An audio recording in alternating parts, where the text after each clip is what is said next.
Good morning, Uncle Peter. Could you please ask the Honorable Minister what the government plans to do about the alarming rise in the number of beggars, particularly the young ones, and the presence of gypsies on our streets and highways? Thank you, and have a nice day. Well, that's a good question. We will escalate this to the Ministry of Interior to see what they can do. We've also seen an increment in these numbers, and it is worrying. But really, we don't know what legal frameworks are available to deal with this situation, but we appreciate his concern, and I'll engage the Minister of Interior to see what is in place to deal with the situation. And what does he mean by gypsies on our streets and highways? Well, these are not gypsies. We've seen a few. It's not even a lot. We've seen a few people. I think they're from Niger.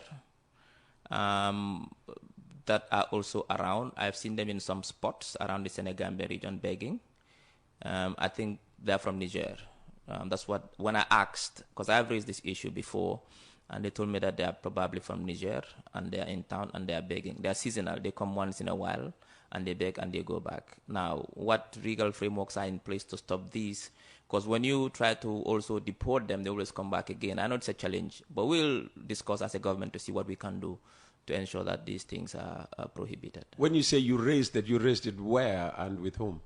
Well, I raised it with a few cabinet ministers, particularly Minister of Interior, at some point, to say, hey, I've seen that these, and they can be a bit aggressive as well when they beg. They can hold your hand and really, yeah, I mean, they can knock at your window, and I've seen them, but I think the ministry is doing something about it. Have they done that to you?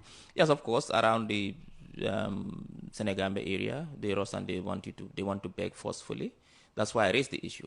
What are we doing about this? And I was told that they are from Niger and they are seasonal, and sometimes it's challenging to deal with them because when you hold them, when you arrest them, on what grounds, you need to also take care of them, you need to feed them, and if you deport, they always come back. So I think the Ministry of Interior is looking into this to see a permanent solution for this. That is their domain, and that is what they should do, and I think they're working on it. I trust the minister is aware, and he's a very proactive minister, and I think he'll take necessary action, appropriate action to deal with the situation.